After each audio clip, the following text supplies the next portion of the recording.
Cuando estén preparados, iniciamos la rueda de prensa.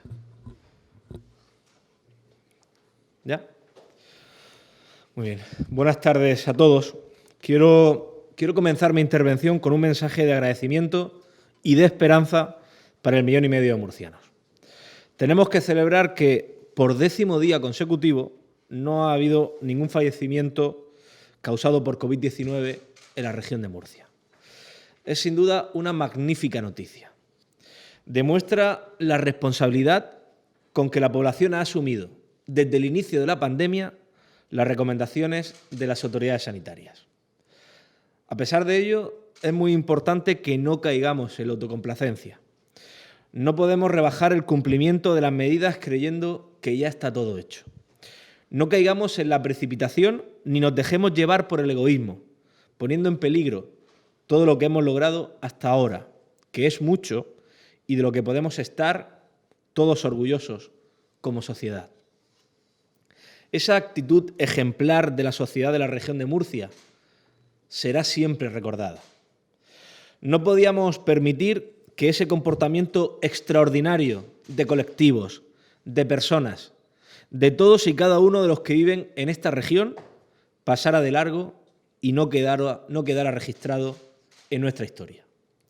Por eso, este año, con motivo del Día de la Región de Murcia, la comunidad autónoma no reconocerá a personalidades o instituciones concretas, sino que homenajeará por primera vez en la historia a 1,5 millones de personas, a todos los murcianos, por su responsabilidad y por su actitud ejemplar demostrada durante la crisis sanitaria. Porque es de justicia agradecer a toda la sociedad el esfuerzo que cada persona, cada institución, cada colectivo social han realizado para hacer frente a la pandemia. Un esfuerzo compartido que ha sido fundamental para contener la propagación del virus. Y manteniendo siempre, por supuesto, muy presentes a todas las víctimas de la pandemia, a sus familiares y seres queridos que han tenido que afrontar una situación tan dolorosa muchas veces en soledad o confinados y que cuentan con toda nuestra solidaridad y con todo nuestro apoyo. Su recuerdo siempre permanecerá entre nosotros. No permitiremos que se les olvide. Hace ya 78 días que el Gobierno de la Nación decretó el estado de alarma en España. Una medida destinada a hacer frente a la mayor crisis sanitaria que afrontaba nuestro país en un siglo. Desde entonces, cada semana, cada domingo, los presidentes de las comunidades autónomas y de Ceuta y Melilla hemos sido convocados por el presidente del Gobierno a un encuentro por videoconferencia. Hemos tenido muchas oportunidades de exponerle las necesidades de una población que demandaba una reacción clara, firme y contundente de sus autoridades para derrotar a un virus que ha causado miles de muertos en toda España. Acierto, confianza, decisión, eso es lo que nos piden los ciudadanos. Como decía al principio, no hemos vencido aún al virus y, por tanto, debemos seguir actuando de manera coordinada para hacerle frente. Debemos seguir escrupulosamente las medidas que nos dicen los profesionales sanitarios, las distancias de seguridad, el uso de mascarillas, el lavado frecuente de manos. Y no olvidamos, no podemos ni queremos olvidar a aquellos que han quedado en el camino. 149 personas en la región de Murcia nos han dejado. A los que siguen luchando en los hospitales también, o también a los que permanecen en aislamiento en sus domicilios. Debemos estar preparados para hacer frente a cualquier rebrote, tanto con el material necesario como con la decisión firme de que tomaremos cualquier medida que la ley nos permita, como hemos hecho hasta ahora, para garantizar la salud y la vida del 1,5 millones de personas que viven en la región de Murcia. Tenemos ya en marcha un plan de contingencia en la unidad de aprovisionamiento del Servicio Murciano de Salud para garantizar que contamos con material suficiente para hacer frente al virus en caso de que hubiera un rebrote, ahora o después del verano, como es la fecha que barajan la mayoría de los expertos. En estos momentos estamos gestionando pedidos para garantizar el suministro de material sanitario y equipos de protección de cara al último trimestre del año y a 2021. Casi 100 millones de unidades de distinto material sanitario de protección que ya está gestionado y a la espera de llegar a la región de Murcia. Entre otras cosas, estaríamos hablando de pedidos de más de 70 millones de guantes de protección, casi 24 millones de mascarillas o medio millón de batas desechables. Hemos sido capaces de hacer frente al virus en esta ocasión y si vuelve, en la región de Murcia estaremos preparados. Además de extremar las precauciones en materia de salud, la segunda de las cuestiones fundamentales que afrontamos es una crisis económica y social que no cuenta con precedentes en las últimas décadas. Reactivar la economía y el empleo implica adoptar las decisiones adecuadas y que éstas estén basadas en el acuerdo y el respeto de un principio básico, que es el de la igualdad entre todos los españoles. Así se lo he transmitido hoy al presidente Sánchez. Convocar cada domingo a los presidentes autonómicos para luego llegar a acuerdos bilaterales con algunas regiones no parece, a mi modo de ver, el mejor método. No, desde luego, si en esos acuerdos lo que subyace es un trato de favor a unos ciudadanos a cambio de unos votos en el Congreso. Esto no es ético ni legítimo. Y que esos acuerdos, además, en muchos casos, sean precisamente con los que quieren romper España, no deja de ser, como mínimo, llamativo. La pasada semana llamé la atención en la videoconferencia con el presidente Sánchez sobre la anomalía que supone que si lo único que busca el Gobierno central con las sucesivas prórrogas del estado de alarma es controlar la movilidad, se aproveche de este mecanismo para incluir más medidas a petición y beneficio de sus aliados de investidura que nada tienen que ver con la gestión de la pandemia ni la salud de todos los españoles. Pues hoy, gracias a un acuerdo con Esquerra Republicana de Cataluña, nos enteramos de que el Gobierno central ha negociado, a espaldas del Parlamento, la prórroga del estado de alarma a cambio de no sabemos qué. Una vez más, todos los españoles desconocemos los detalles, qué hay detrás de esos acuerdos y de qué forma nos afectará al resto de comunidades autónomas. Me temo que, como viene siendo habitual, beneficio para la región de Murcia no habrá ninguno. Le he transmitido al presidente Sánchez lo urgente que es el que se disponga de mecanismos para que las comunidades dispongamos de liquidez. No nos puede tener más tiempo con las manos atadas. El Estado se va a endeudar en 2020 superando cualquier registro previo. Es lógico. Pero no lo es que se permita a 2 regiones endeudarse mientras se ignora a otras 15. Llevo desde el primer domingo pidiendo que permita a la región de Murcia endeudarse en justa proporción a lo que está haciendo el Estado, ya que sus fondos de momento no los hemos visto por ningún lado. Para hacer frente, desde luego, a la pandemia y para no retrasar ni un solo día la reactivación económica. Lo que es válido para el Gobierno de España debe serlo también para el de la región de Murcia. En eso consiste también la igualdad que consagra la Constitución. Y continuamos una semana más sin respuesta al respecto. El presidente Sánchez y la ministra de Hacienda siguen igualmente sin convocar el Consejo de Política Fiscal y Financiera para que seamos las comunidades autónomas las que debatamos y acordemos sobre el criterio de reparto de esos fondos extraordinarios de 16.000 millones de euros. Pero escuchamos, no desde luego en estas reuniones dominicales, cómo piensa ignorar el criterio de población y repartir esos fondos de manera que los españoles que vivimos en la región de Murcia seamos, una vez más, los más castigados recibiendo 3 veces menos que un compatriota que vive en Cataluña o 4 veces menos que si lo hace en la Comunidad de Madrid. Esto no es en modo alguno aceptable. No es, desde luego, justo y no se puede callar ante esta decisión arbitraria y no consensuada. Y menos aún, castigar de esta manera a una de las comunidades autónomas que más ha fomentado la prevención como un método eficaz para luchar contra la pandemia. Llegar a acuerdos, lo repito una vez más, es fundamental para afrontar la dura crisis económica y de empleo que tenemos ante nosotros. Pero esos acuerdos pasan por los agentes sociales, por las comunidades autónomas, que recuerdo que somos las que tenemos que desarrollar las competencias en cobertura social, en sanidad o en educación, y también por nuestros municipios. A los ayuntamientos se les sigue sin permitírseles que hagan uso del superávit de sus cuentas para afrontar los gastos derivados del COVID-19. Lo he propuesto hoy de nuevo al presidente del Gobierno y de nuevo ninguna respuesta al respecto. Idéntica respuesta a las aclaraciones sobre el ingreso mínimo vital, cuya gestión parece que ha cedido a dos comunidades autónomas, País Vasco y Navarra, y en la que sigue sin aclarar el papel que desempeñarán quienes ya venimos pagando desde hace años una ayuda similar, las comunidades autónomas, o los que tienen presencia directa en la atención a los más necesitados, como son los ayuntamientos. Aplaudimos la medida, desde luego, pero desconocemos quién y cómo se va a gestionar este proceso. En materia de educación, también le he demandado que cumpla sus compromisos.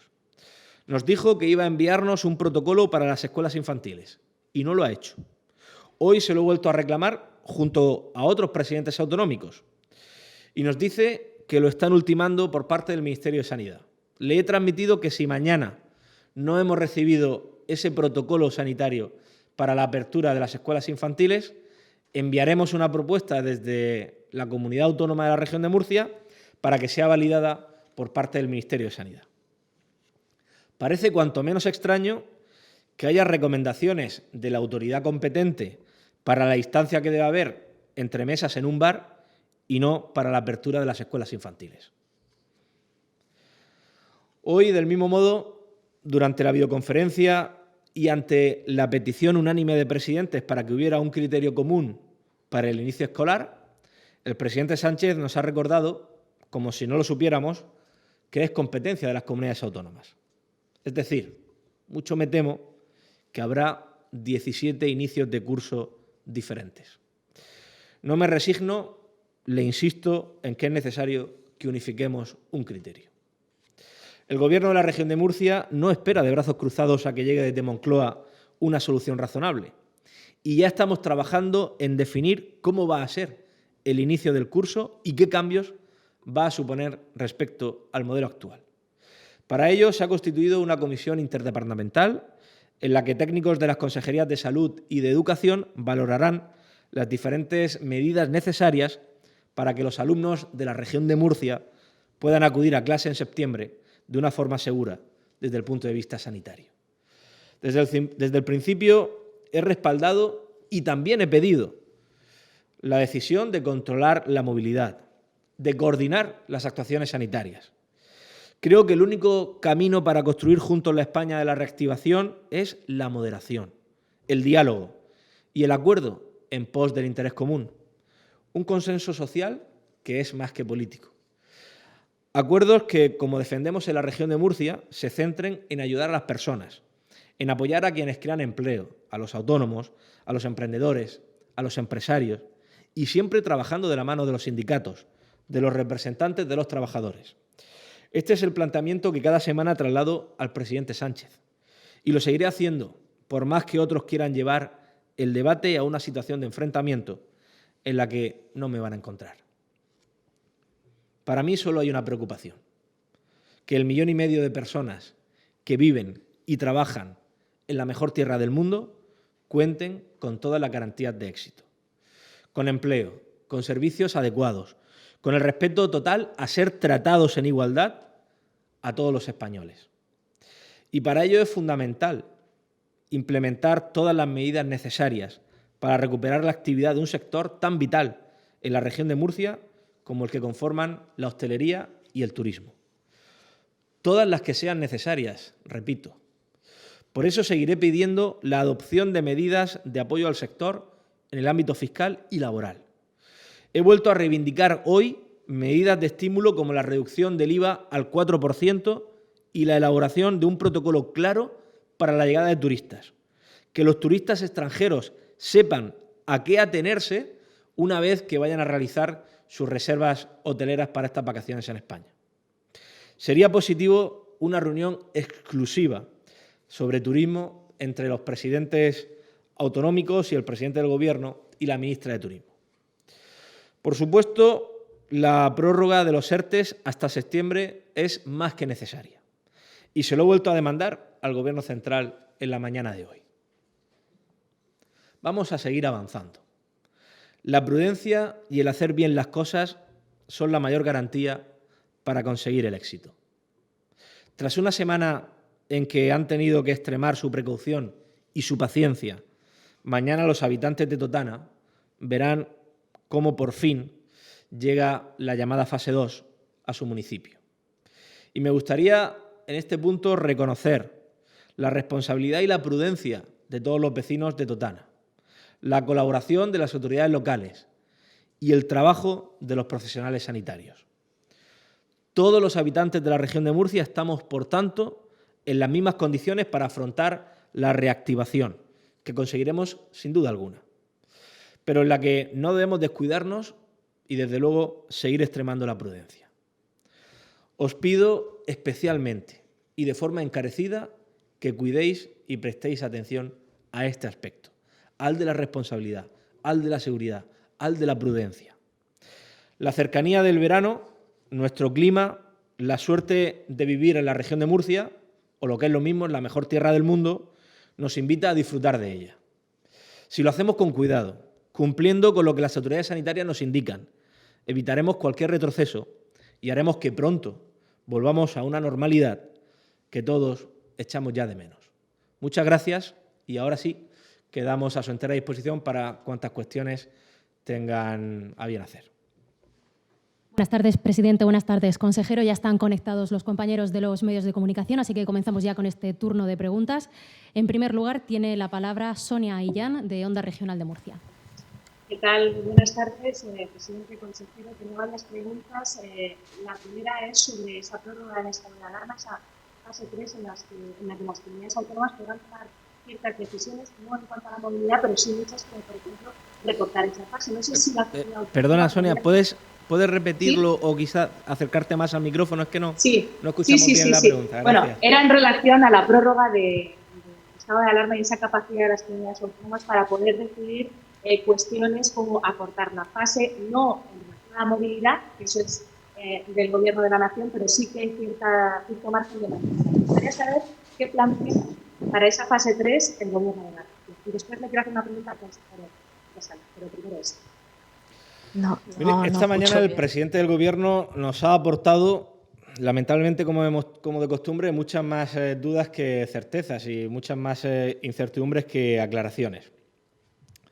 Hoy ha hecho un anuncio que entiendo se deriva del acuerdo que ayer firmó el Gobierno de España con Esquerra Republicana de Cataluña. De hecho, en el punto 3 de ese acuerdo que ayer firmó con los independentistas catalanes, de lo que habla precisamente es que en la fase 3 las comunidades autónomas serán las autoridades competentes, salvo en la cuestión de la limitación de movilidad. Sin embargo, hoy el presidente no solo se ha referido a esto, sino que al mismo tiempo decía que también las comunidades autónomas podremos solicitar en la fase 3 salir de ese estado de alarma. Por lo tanto, ya no sería competencia del Estado la limitación de la movilidad. Al mismo tiempo, lo que ha dicho el presidente del Gobierno es que las autoridades sanitarias estatales lo que recomendaban y lo que pedían encarecidamente eran 15 días más de estado de alarma y que es lo necesario para asegurar la protección de la salud de las personas, pero a renglón seguido decía que las comunidades autónomas que lo soliciten podrán salir de ese estado de alarma. Por lo tanto, o es necesario, según las autoridades sanitarias, o las comunidades autónomas podemos solicitar salir de ese estado de alarma en fase 3. Los requisitos los desconocemos para poder salir de ese estado de alarma en fase 3. Por lo tanto, esperamos que haya alguna publicación en un boletín oficial del Estado que nos pueda aclarar todas estas dudas, porque, como digo, ahora mismo tenemos muchas más incertidumbres. Yo entiendo que es derivado a un anuncio que se ha hecho rápido y sin previsión, derivado del acuerdo que ayer alcanzó con Esquerra Republicana de Cataluña. Como digo, en este punto 3 es en el que se deriva, pero tenemos que verlo publicado en un boletín oficial del Estado en el que sepamos cuál va a ser digamos, la competencia y la responsabilidad de las comunidades autónomas en la fase 3 y sobre qué aspectos. ¿Qué requisitos debemos de cumplir para poder solicitar salir del estado de alarma? Si solicitamos salir del estado de alarma, ¿cuál va a ser la colaboración entre el Gobierno de España y las comunidades autónomas? Porque hasta ahora la colaboración de las comunidades autónomas con el Gobierno de España ha sido total. Pero si salimos de ese estado de alarma, el Gobierno de España va a cumplir las instrucciones y las órdenes que apruebe la comunidad autónoma, concretamente el Gobierno de la región de Murcia, en el ámbito de la salud pública. Bueno, pues estas son cuestiones que creo que deben de recogerse en el Boletín Oficial del Estado, leerlo negro sobre blanco, para poder decidir y para poder tener una hoja de ruta a seguir. Pero no con la información, con la poca información y además con tan poca claridad y con tantas incertidumbres que se ha derivado, como digo, de un anuncio que entiendo se corresponde más a ese acuerdo, punto 3, que ayer firmó el presidente Sánchez, el Gobierno de España, con los secesionistas catalanes. Gracias. Al consejero de Salud, dos preguntas. Al principio de la intervención del presidente hablaba de una especie de plan rebrote, por lo que no se ha escuchado. No sé si no se escucha bien, disculpa. No se escucha, perdón, voy a acercar más todavía. Así mejor, así mejor. Al principio de su intervención hablaban de una especie de plan rebrote, ¿no? De estar preparados para un posible rebrote de la epidemia. No sé, consejero, si eso responde a un plan nacional. Primera pregunta. Y la segunda pregunta sería sobre listas de espera. Conocíamos que en diciembre llevábamos más o menos buenas cifras, éramos la quinta comunidad que menos tiempo de espera. No sé si ahora tienen ustedes preparados algún programa especial para intentar aligerar, porque imagino que habrá tapón ahora mismo. Muchas gracias. Escucho con dificultad, presidente, ¿tú lo has escuchado? Sonia, ¿podrías repetir la segunda pregunta? Qué pena, estoy muy cerca, ¿eh? La primera pregunta era sobre ese plan rebrote, si dependía o estaba pues, relacionado con un plan nacional para afrontar un nuevo rebrote de la epidemia. La segunda pregunta es sobre las listas de espera, si hay alguna forma de intentar aligerar el tapón que se está registrando. Bueno, sobre los rebrotes, ahora mismo no hay ningún plan nacional. Lo que han dicho es que debemos hacer acopio de material y estar preparados desde el punto de vista de tener personal suficiente en salud pública para poder detectar cuanto antes los brotes, pero no hay un plan nacional. Nosotros tenemos aquí, lógicamente, nuestro plan adaptado a la situación actual y qué es lo que puede pasar. En cuanto a listas de espera, bueno, son públicas, como saben, mensualmente las vamos haciendo públicas. Se ha empezado ya a hacer actividad de consultas y hay algunos hospitales que prácticamente las tienen normalizadas. Lo que pasa es verdad que han habido muchos pacientes que no se han podido ver y se están llamando ahora de manera programada a nuestras consultas. Y en las listas de espera también se han empezado a intervenir los que llamamos prioridad 3 y además ha habido algunos hospitales que están empezando incluso a hacer ya autoconcertación en horario de tarde. Pero de todas maneras el tema va a ser lento porque estamos primando la seguridad por encima ahora mismo de otra cosa, ¿no? Turno ahora para 7 Televisión, Rosalía Saura.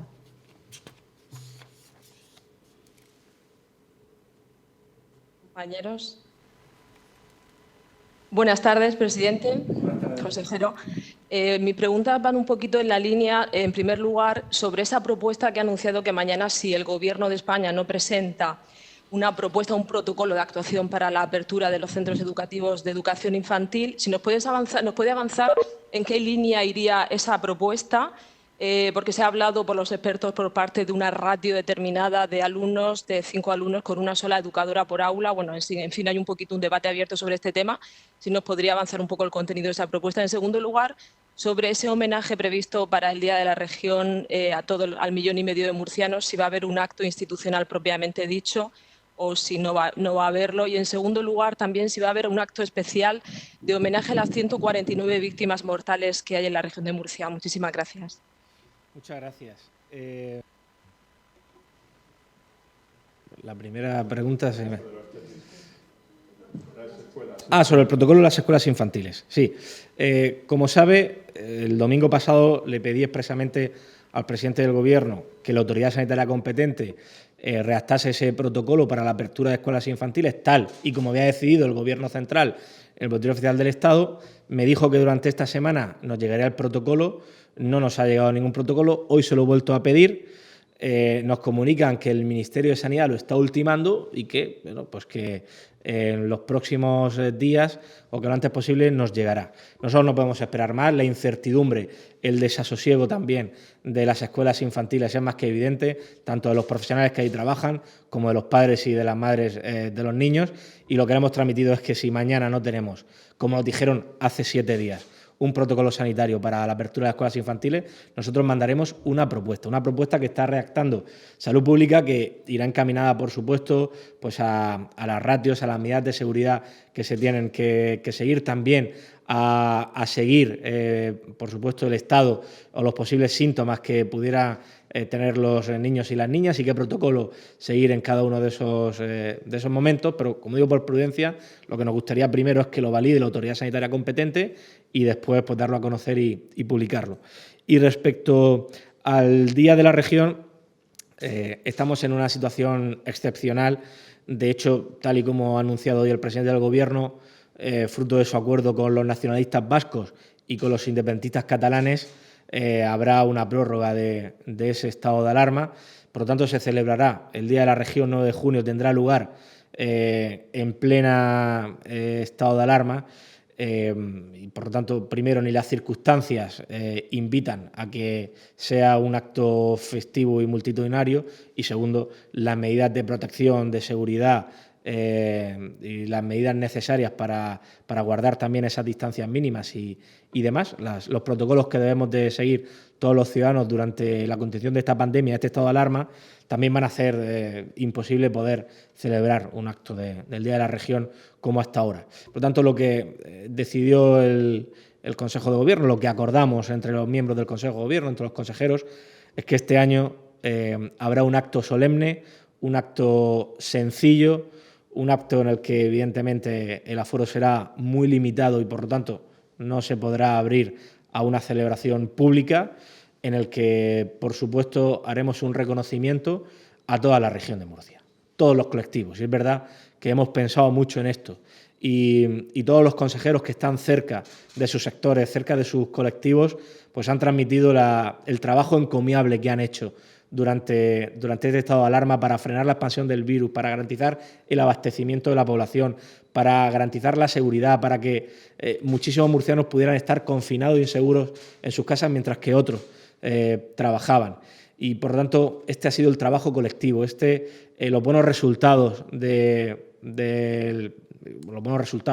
o que en la región de Murcia hayamos tenido los resultados menos negativos de toda España se ha debido al trabajo de todos y cada uno de los españoles que viven en la región de Murcia, a su implicación y a su esfuerzo. Y son ellos los que se merecen por primera vez en la historia de la región de Murcia que reciban el máximo reconocimiento que la comunidad autónoma puede otorgar. Y esto es lo que haremos simbólicamente el próximo 9 de junio. Por supuesto que cuando salgamos de esta situación, que será pronto y será antes, si los murcianos, como hasta ahora, siguen cumpliendo de forma estricta las recomendaciones de las autoridades sanitarias, siguen actuando con responsabilidad y con civismo y cumpliendo, como digo, todos los protocolos que las autoridades sanitarias nos indican. Cuando salgamos de esta situación, por supuesto que habrá un gran acto, un gran homenaje a todos aquellos colectivos que han trabajado de forma incansable durante esta pandemia y también, como no, a aquellas personas que lamentablemente nos han dejado en soledad durante esta pandemia, durante estos meses. Habrá un homenaje y un recuerdo para ellos y también un homenaje de cariño y de reconocimiento a sus familias. Continuamos con la rueda de prensa. A continuación tiene la palabra Jorge Sánchez del diario La Opinión. Me gustaría, presidente, que desarrollase un poco más la opinión que le merece la aprobación del ingreso mínimo vital y saber si está de acuerdo con la gestión autonómica de la renta. Y por otra parte, se ha referido usted a las sesiones del Ejecutivo Central en los pactos con los nacionalistas para prorrogar el estado de alarma y las desigualdades entre las comunidades que estos pactos pueden generar. ¿Considera que el PP debería haber entrado en la negociación con el Gobierno central para evitar de esta forma los pactos con estos partidos nacionalistas y para tratar de imponer las condiciones que su partido considere? Muchas gracias.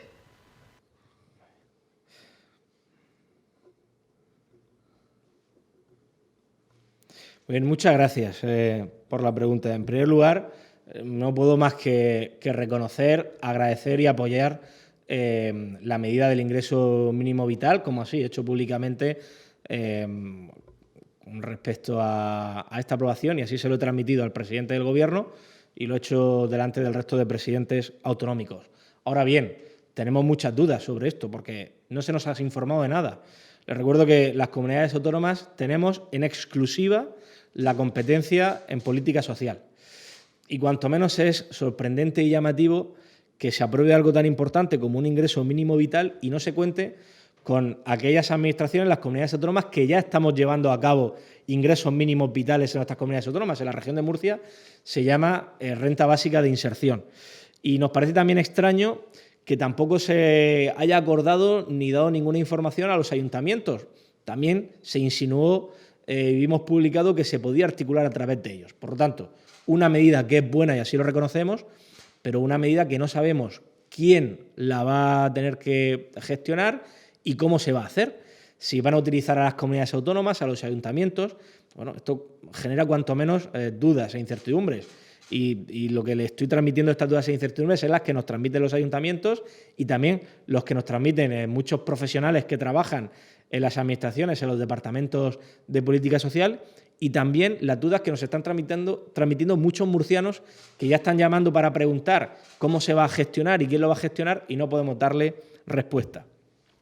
Y en cuanto a la segunda pregunta, mire, no podemos tapar ni podemos justificar la discriminación hacia los murcianos en que no ha habido más salida que pactar con los herederos políticos de ETA, con Bildu, o con los nacionalistas vascos, o con los secesionistas catalanes. Porque eso es chantaje y amenaza.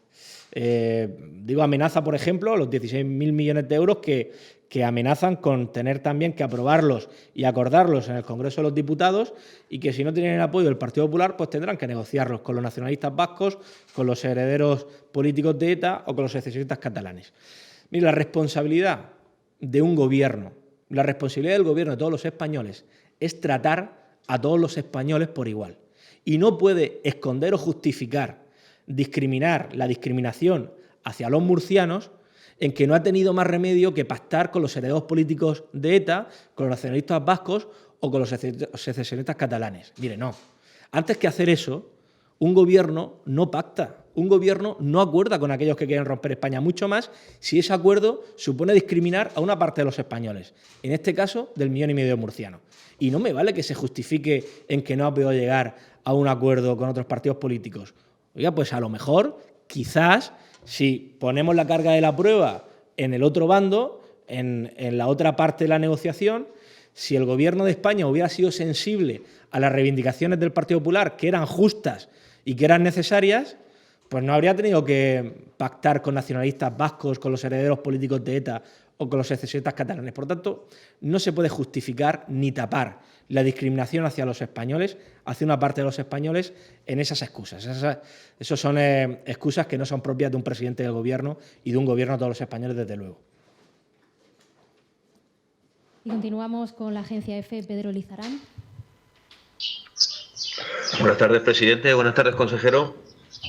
A mí me gustaría preguntarle, hacer una pregunta a cada uno de ustedes. En primer lugar, al presidente, visto los buenos resultados que está teniendo la región de Murcia a la hora de afrontar esta pandemia, ante la posibilidad de, a partir del 8 de junio, poder ustedes afrontar, ser competentes en salir de la fase 3 o adelantar o quitar el estado de alarma, me gustaría saber si, con la previsión que tiene el Gobierno regional, estamos en condiciones de poder adelantar esa salida del estado de alarma. Y al consejero de Salud, me gustaría saber, en los últimos días se están haciendo centenares de test PCR y a mí me gustaría, de pruebas PCR, me gustaría saber cómo se pueden dividir, es decir, a qué personas están realizando esas pruebas, visto que los contagios afortunadamente están en unos niveles muy, muy bajos. Gracias. Muchas gracias, Pedro. Mire, pues le voy a contestar en la misma línea que yo le he transmitido al presidente del Gobierno y que también le han transmitido otros presidentes autonómicos, varios de ellos. Esto va a depender de la voluntad de coordinación y de colaboración que tenga el Gobierno central con las comunidades autónomas. Hasta ahora, la colaboración de las comunidades autónomas con el Gobierno central ha sido plena. Si saliendo del estado de alarma, la colaboración del Gobierno de España sigue siendo la misma con las comunidades autónomas, se podrá hacer. Si depende de los datos sanitarios, de los datos epidemiológicos, de los índices de contagio y de la mortalidad por COVID-19, la región de Murcia va a ser la comunidad autónoma de España que esté mejor preparada, junto con las Islas Canarias, para poder salir de ese estado de alarma. Ahora bien, ¿cuál va a ser la posición y cuál va a ser la voluntad de cooperación y de coordinación del Gobierno de España? Quiero decirle, nosotros tenemos clara cuál es nuestra hoja de ruta. El Gobierno de la región de Murcia y sobre todo la Consejería de Salud tiene claras cuáles son las restricciones, las recomendaciones, cuáles son las medidas que hay que llevar a cabo durante las próximas semanas para poder ir desescalando, pero siempre priorizando la seguridad de las personas. Una vez que levantemos el estado de alarma y en virtud y en función de la Ley de Salud Pública de la región de Murcia, la Consejería de Salud ordene esa hoja de ruta de la desescalada, las fuerzas y cuerpos de seguridad del Estado, ¿qué van a hacer? Las fuerzas y cuerpos de seguridad del Estado propiciarán y trabajarán para que se puedan seguir y se cumplan esas recomendaciones. Y cuando hablo de fuerzas y cuerpos de seguridad del Estado, evidentemente no me estoy refiriendo a los excelentes profesionales que tenemos en la Guardia Civil y en la Policía Nacional, aquellos hombres y mujeres que cada día dan lo mejor de sí por garantizar la seguridad de los españoles. Me estoy refiriendo a sus mandos políticos. Darán la orden de que, evidentemente, se cumplan las instrucciones y las recomendaciones de salud pública de las comunidades autónomas. Esta es la duda que tenemos todas las comunidades autónomas. ¿Por qué? Mire, porque esa salida del estado de alarma también se ha anunciado hoy por parte del presidente del Gobierno en virtud del acuerdo con los secesionistas catalanes, en virtud del acuerdo de Esquerra Republicana de Cataluña. Es precisamente también en virtud de ese punto 3. Claro, Cataluña tiene delegadas las competencias de seguridad a través de los Mossos d'Esquadra y ahí no les generaba ningún dilema. Pero esta mañana, cuando se lo hemos planteado, como digo, varios presidentes, el presidente de Galicia, el presidente de Castilla y León, algunos otros presidentes más, y también, por supuesto, yo, como le estoy diciendo, ya han surgido más dudas. En un escenario de plena colaboración, como hasta ahora, no habría ningún problema. La Consejería de Salud, que sería la autoridad sanitaria competente en esa fase 3, o una vez superado el estado de alarma, aprueba y ordena una serie de instrucciones y las fuerzas y cuerpos de seguridad se encargan de cumplirlas. Bueno, pues si esto se va a hacer con plena normalidad, estaremos en disposición. Si no se va a hacer con plena disponibilidad y normalidad, tiene letra pequeña y trampa este acuerdo, este anuncio del presidente Sánchez, no podremos hacerlo.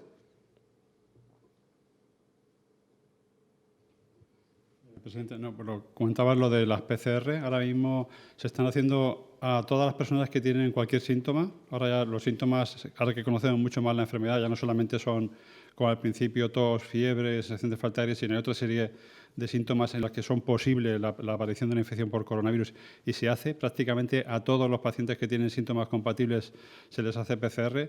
Luego también se está haciendo gran número de PCRs a personas que van a ser intervenidas. Todos los protocolos quirúrgicos de personas que van a ser intervenidas deben de hacerse un PCR previo, así como la mayoría de los ingresos hospitalarios. Y por último, hay un grupo de pacientes buscando la presencia de personas asintomáticas portadoras del virus y que puedan contagiar. Estamos estudiando los contactos estrechos de aquellos en los que personas que han sido contactos estrechos de personas que ya tienen anticuerpos positivos, es decir, aquellos casos posibles que habían en los que estamos, como saben, determinando qué personas han pasado la infección por coronavirus. Si son positivos, estudiar los contactos estrechos por ver si alguno de ellos es portador asintomático por el tema de los contagios. Entonces, básicamente son esos tres grupos los más importantes, ¿no? El diario La Opinión quería hacer alguna otra cuestión. Jorge, adelante. Sí, lo ha dejado entrever el presidente en su respuesta anterior, pero me gustaría incidir en eso. A estas alturas, ¿no saben cómo se va a compaginar el ingreso mínimo vital que ha aprobado el Gobierno central con el ingreso que ya ofrece la región de Murcia? No nos han dado ningún tipo de información, ni nos han transmitido, como digo, ni esa documentación, ni más información. Ni lo sabe la comunidad autónoma, ni lo saben los ayuntamientos. Lo único que sabemos, como de costumbre, es el anuncio televisivo del presidente del Gobierno. Pero no ha habido ningún trabajo más, ni de coordinación, ni de colaboración. De hecho, Ayer o antes de ayer así lo manifestó también la vicepresidenta del Gobierno de la región de Murcia, y también se lo he trasladado así al presidente Sánchez. Es una buena decisión, pero de la que no sabemos más. No sabemos ni quién la va a tener o quién la va a poner en marcha, ni cómo se va a hacer, ni qué servicios se van a utilizar para ello. Hombre, parece lógico que si hay comunidades autónomas como la región de Murcia, en el que llevamos ya muchos años también ayudando a las familias que más lo necesitan a través de un ingreso mínimo vital llamado renta básica de inserción, se puede utilizar ese canal. No lo sabemos. De momento, lo único que sabemos es que el Gobierno de España ha llegado a un acuerdo con los nacionalistas vascos y tanto el País Vasco como Navarra sí gestionarán ellos ese ingreso mínimo vital. Pero el resto de comunidades autónomas, como también lo han transmitido otros presidentes, no saben más al respecto. Bien, pues nos trasladan los compañeros que están conectados en esta videoconferencia que no tienen más cuestiones por el momento, así que eso sería todo por hoy. Gracias. Muy bien. Muchas gracias a todos y buenas tardes. Gracias.